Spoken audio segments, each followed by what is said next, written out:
Kalau dengan jancuk pun aku nggak bisa menjumpaimu di sini. Kalau dengan jancuk pun aku nggak bisa menjumpaimu. Dengan air mata mana lagi akan ku ketuk pintu hatimu. Dengan air mata mana lagi akan ku ketuk pintu hatimu. Nah, ngomong jancuk terus. Jancuk. Nah, itu.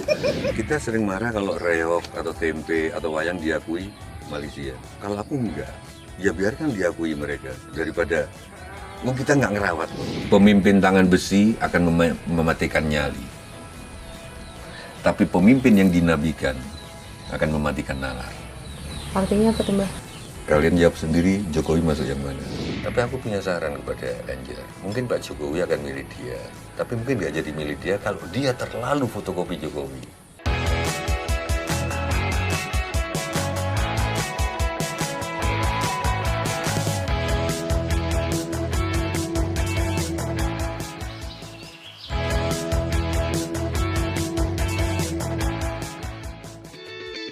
Biar absah, Hanum mewawancaraiku, tak kasih bunga Kamboja. Wah, bunga di telinga?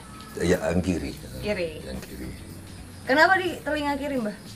Orang Bali mengajari aku begitu, tapi kalau orang-orang psikologi bilang telinga kiri itu sesuatu, makanya kalau kamu dibisikin oleh pacarmu di telinga kiri, jangan mau, karena kamu akan pasti nurut. Oh, Telinga gitu? kiri itu kelemahan manusia. Serius, Mbah? Iya. Makanya siap-siap yang mau dibisikin cowoknya atau calon suaminya langsung menghindar itu. Karena pasti nggak bisa nolak nanti. Gitu. Pasti akan nurut aja. Pasti akan nurut. Suruh di telinga kanan aja. Iya, Kalau di kanan. telinga kanan kita masih mikir, hah? Mau nikah? Dia udah punya rumah nggak? Punya. Kalau di sini, aku mau nikah kamu. Iya. Anda dicoba.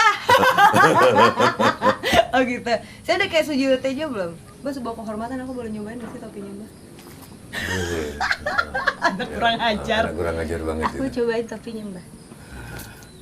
Udah cocok belum jadi Sujiwo Tejo?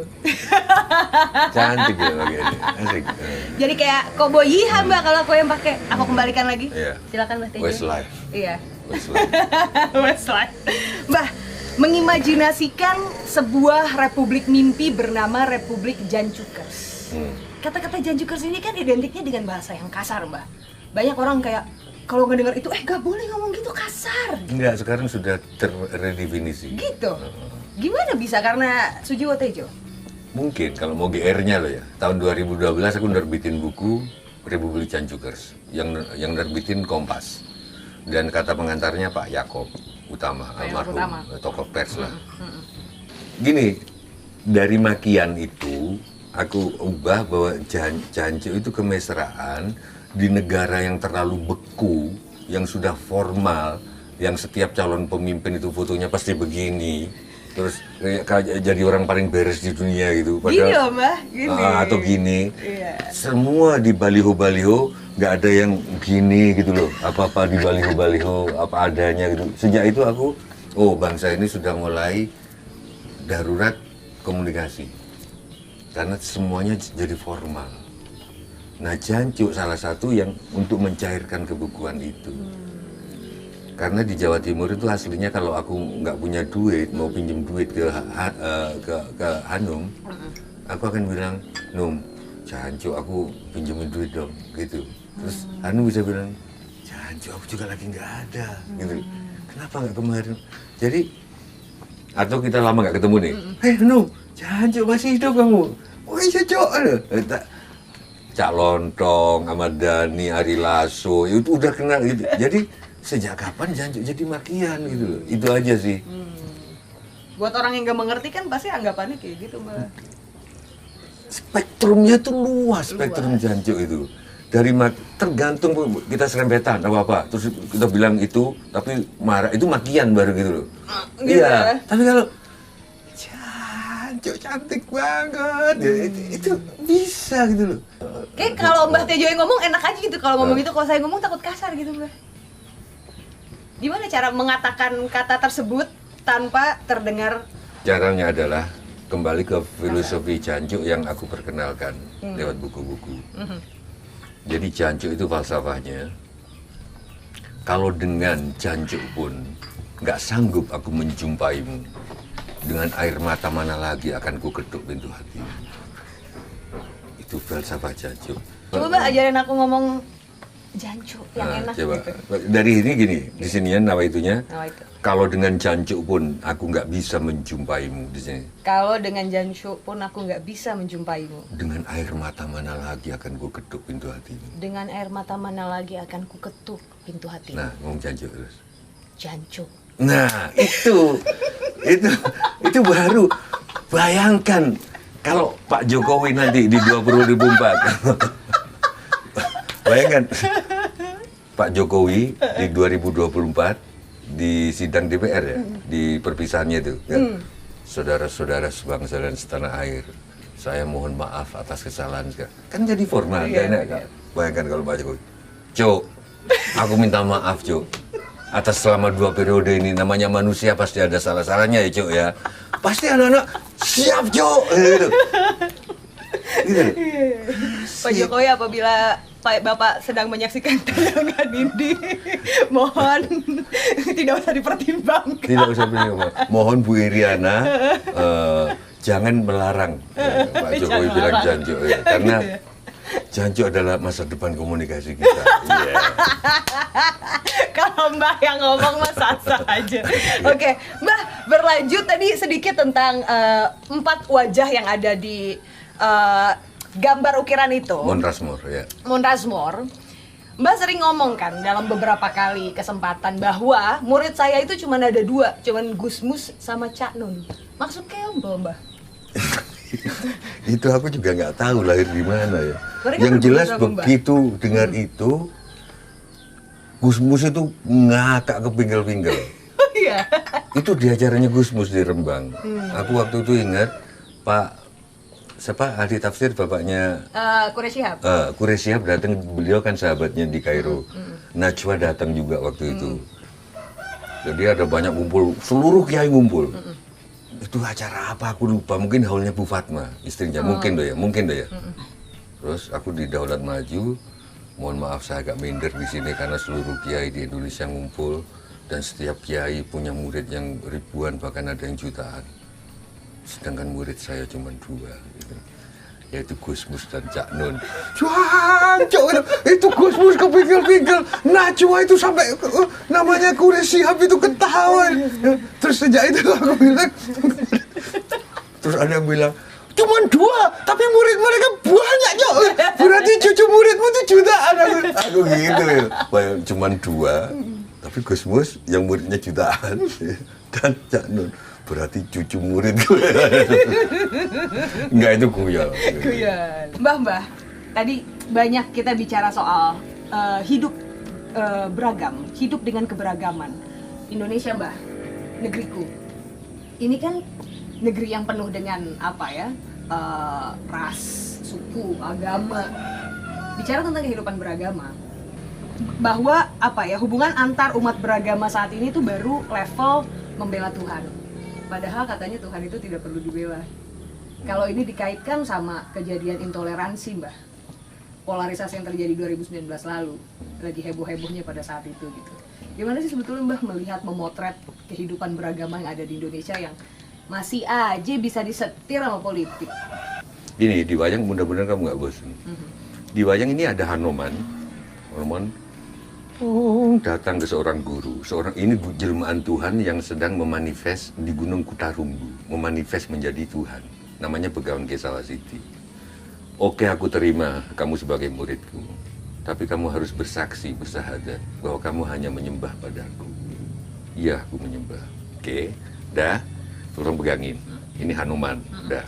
Terus datanglah Pandita Adipati Karno dari negeri Astina, memboyong Pandita ini untuk menjadi istana, ke istana. Pandita ini menjawab, enggak, Umaro dan ulama itu harus mandiri, jangan bergabung. Goro-goro atau chaos selalu ditandai ketika ulama sudah bergabung dengan Umaro. Dan itu yang terjadi. Enggak dulu, entar dulu. Oh, belum. Entar. Aku nggak mau dipindah ke istana, tempatku ya di sini.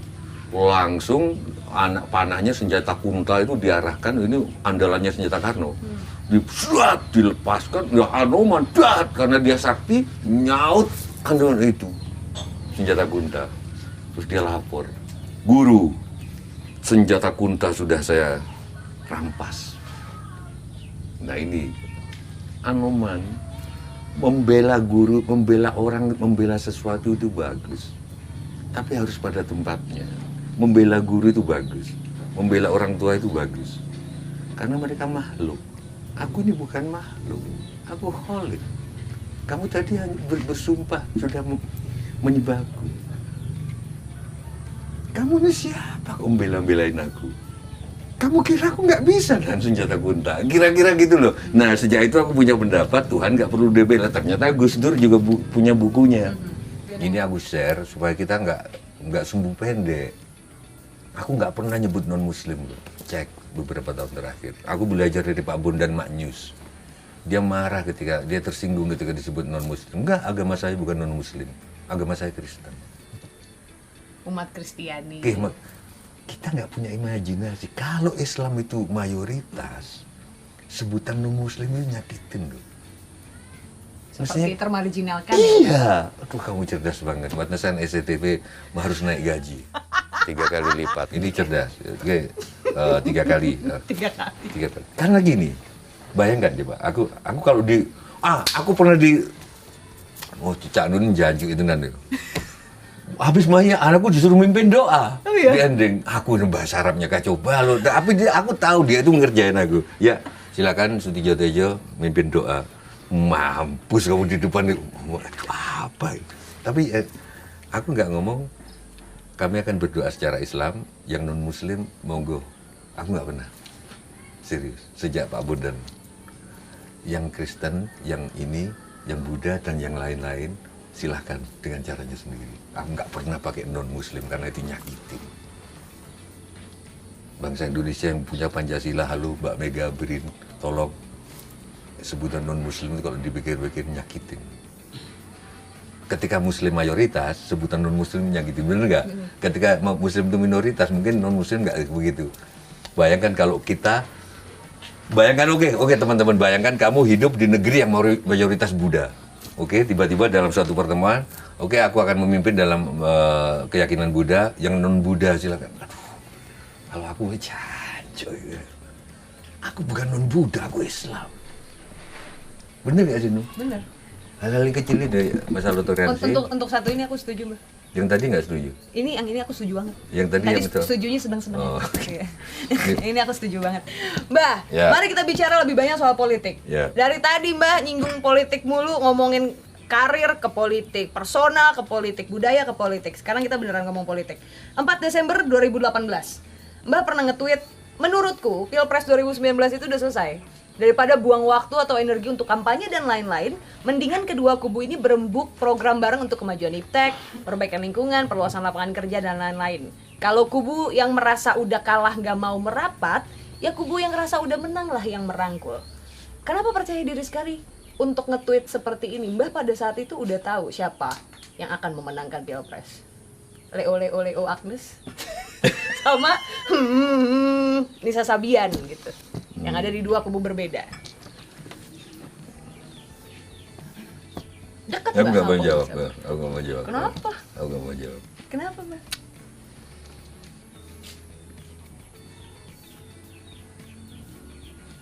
Ngeri Mbak Tejo tuh, deket banget Mbak Tejo sama penguasa tuh sebetulnya. Cuman lelo aja. Lelo aja orangnya santai. Nggak terlihat. Aduh. Oke. Aku nggak mau jawab itu. Ya. Pertanyaannya susah. Dan kalau aku jawab akan menyinggung banyak orang. Ya, takutnya. Boleh kan nggak dijawab? Gitu, Mbak. Dikit aja. Enggak lah, susah lah. Oke Mbak. Nah, pertanyaan selanjutnya deh. Aku mengkuat Mbah Tejo lagi. Hidup di alam fana adalah hidup di alam sandiwara.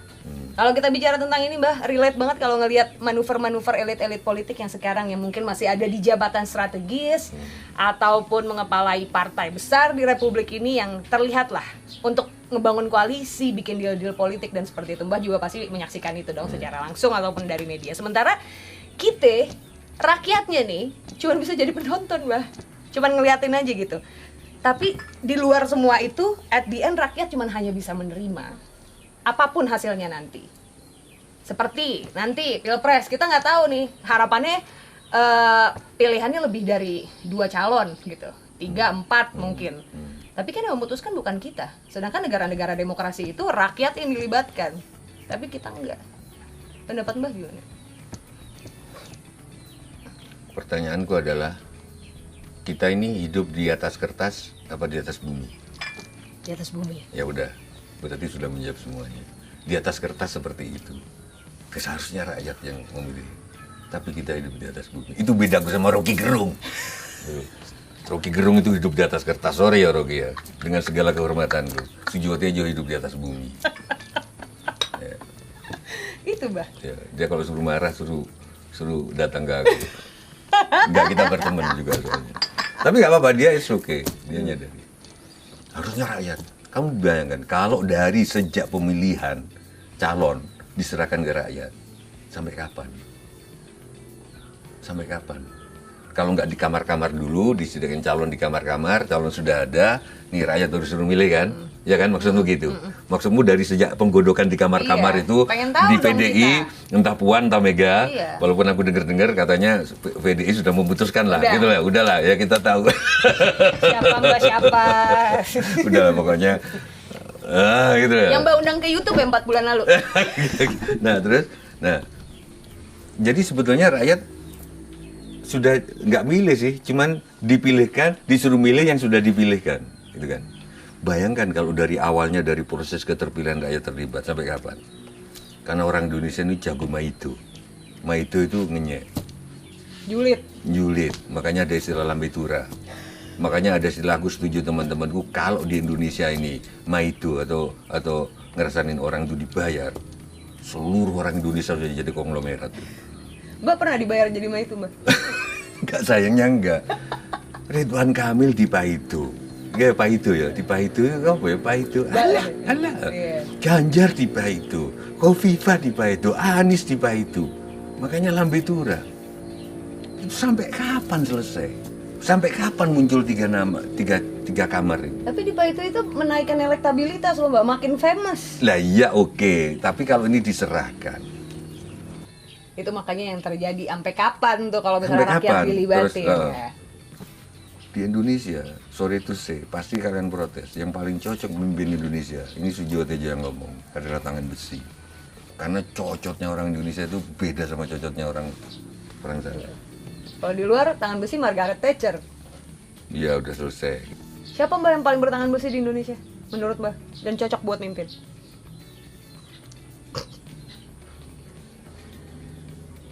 Apa Pak Jokowi nggak bertangan besi? Menurut Mbak?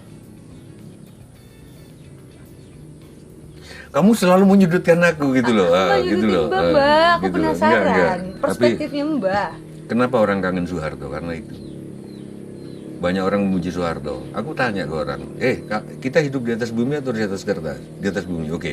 Berapa banyak dokter yang di sekolahin super semar? Yang sekarang jadi orang semua gitu. Ada taman mini. Ada, oke itu ngeruk rakyat, menindas. Siapa yang tidak mengeruk? Aku tanya. Berdirinya kalian sekarang cengenges-cengenges di piramida, itu berapa juta yang terbunuh di situ? Sekarang kalian cengenges-cengenges di Senayan, berapa orang Betawi yang terusir ke Tebet, dari Tebet terusir lagi ke Condet? Berapa tangisan? Sekarang kalian jogging-jogging lari-lari di Senayan. Jadi tempat sidang presiden, berapa orang yang menangis waktu pembangunan Monas, patung selamat datang waktu. Udah sejarah politik persoalan waktu. Bukan Pak Harto bener loh ya. Tapi masa salah melulu? Nggak mungkin orang ada gitu. Rocky Gerung nggak ngerti ini mungkin, gitu loh. Bang Rocky. Gitu loh. Semua orang itu plus minus. Pemimpin tangan besi akan mematikan nyali. Tapi pemimpin yang dinabikan akan mematikan nalar. Artinya apa tuh Mbak? Artinya, kamu bisa Jokowi masuk yang mana? Gitu. Itu aja, aku jawabnya gitu. Pemimpin yang dinabikan akan mematikan nalar. Karena apapun akan disetujui, udah dinabikan. Tapi pemimpin tangan besi mematikan nyali. Kalian jawab sendiri, Jokowi masuk yang mana? Bah, ketika semua seniman merapat ke pemerintahan, aku inget banget pas aku wawancara Mas Butet kemarin, kita ketemu di rumahnya Mas Butet. Mbah Tejo bilang, aku sama Butet itu sama-sama seniman, tapi kalau Butet bolak-balik ke istana, aku nggak pernah dipanggil ke istana. Terakhir ke istana itu adalah pas lagi zamannya Gus Dur, ketika Gus Dur juga lagi mau lengser. Iya, itu pun ketika Gus Dur mau Itu lengser. ketika Gus Dur mau lengser. Kenapa Mbah merasa dijauhkankah sama rezim, atau Mbah memilih untuk tidak terlalu dekat supaya bisa mengkritik semuanya? Aku nggak ke istana, tapi aku bukan membenci Jokowi kan. Itu aja nih.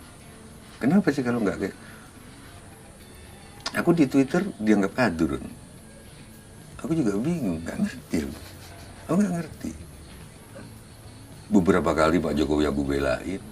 Waktu Pak Jokowi menangis, ibunya meninggal, banyak presiden kok nangis. Apalagi ada pakai lencana itu, ada aliran begitu.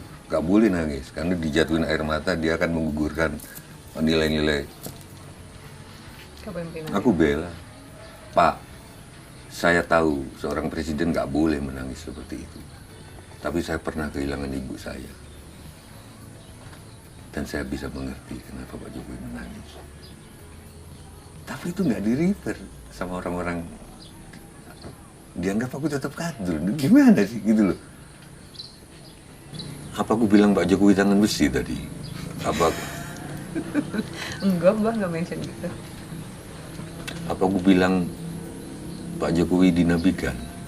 Enggak. Cuman kenapa aku banyak mendengar bahwa bahkan di seluruh lembaga sekarang harus orang-orang dekat istana. Kenyataannya memang seperti itu lagi. Bahkan menurut rektor. orang-orang. Bahkan rektor. Aku setuju teman-teman kayak gitu. Yang dipilih adalah yang paling lemah. Asalkan dia dekat. Mudah-mudahan ini nggak benar. Kalau ini terjadi, bayangkan coba. Rektor dipimpin oleh bukan yang terbaik perguruan tinggi, tapi yang termenurut. Itu kan bahaya. Mudah-mudahan nggak seperti itu. Mudah-mudahan nggak seperti itu, karena rektor dulu cukup dilantik diangkat sama menteri. Sekarang kan diatur presiden.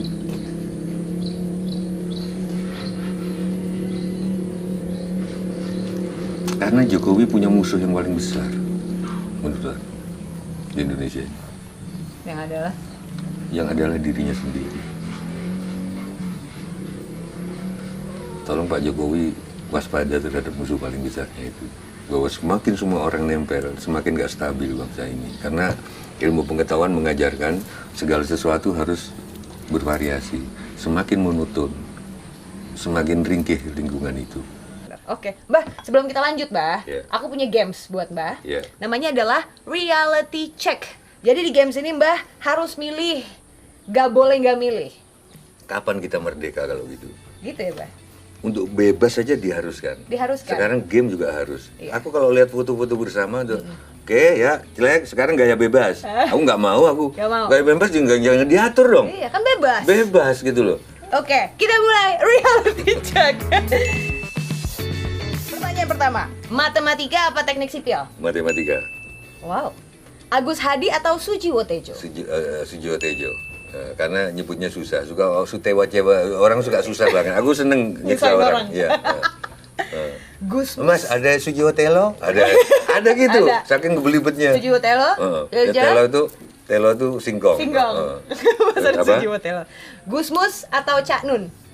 But. Gak bisa milih. Nggak bisa milih. Boleh? Boleh, gak Oke. apa-apa. Kan kita udah sepakat. Oke. Jadi dalang apa jadi politisi? Dalang. Karena di balik politisi ada seorang dalang. Tetap harus Ada ada yang kingmaker. mendalangi. Yeah. Gabung parpol atau independen? Independen. Anies atau Ganjar? Boleh nggak jawab? Harus jawab. Dua-duanya datang ke mantuku. Masa aku harus jawab kalau Ganjar datang ke aku mantu gitu loh. Kalau aku jawab Anies datang juga ke mantuku gitu loh. Dan selisih 5 menit. Nah. Gitu. Katanya ada yang bilang salah satu masih nunggu di parkiran. Iya gitu. Pokoknya cuma selisih 5 menit. Gitu. melukai UGM, dua-duanya UGM, gitu loh. Dan dua-duanya ada Jawanya, gitu loh. Jadi jangan disuruh pilih, kalau pilih-pilih itu makanan gitu loh. Itu bukan menu ya, Mbah? Tapi aku punya saran kepada Ganjar. Apa, Mbah? Mungkin Pak Jokowi akan milih dia, tapi mungkin nggak jadi milih dia kalau dia terlalu fotokopi Jokowi.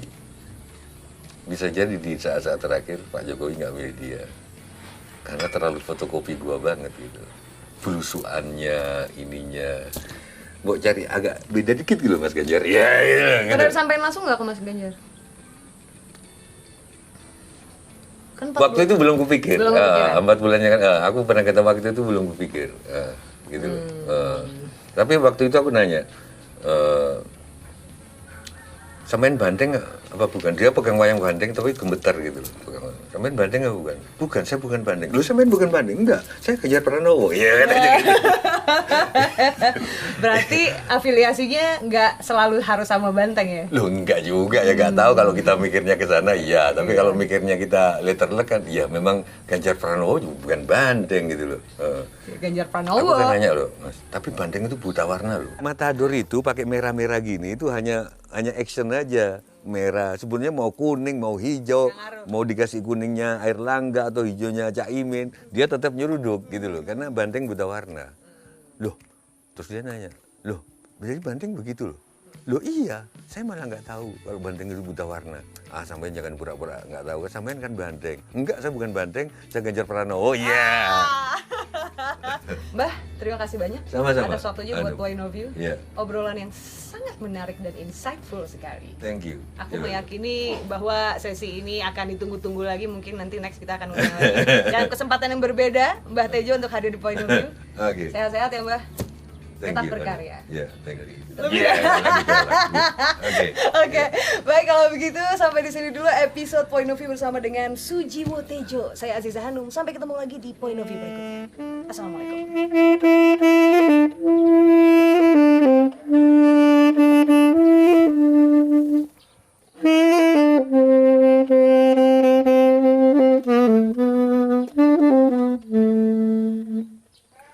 Suke tanpa bondo, dikdoyo tanpa aji, tremah mawe pasrah, sepi pamrih tepi ajri.